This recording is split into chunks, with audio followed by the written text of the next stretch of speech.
Have you ever wondered how your favorite toy or your delicious cereal is made? Well, you're in for a treat. Let's go on a magical journey to discover how everyday things are created. Welcome to the land of making things. First, let's see how toys are made. Imagine a big factory where all the toy ideas are born.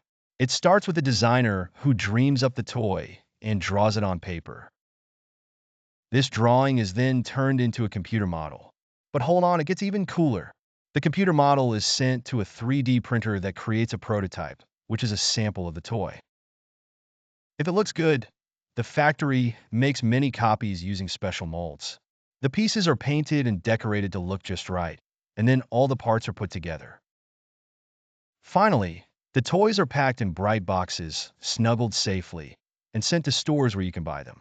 Now, let's talk about how your favorite cereal gets to your breakfast bowl. Imagine fields full of golden wheat smiling in the sun.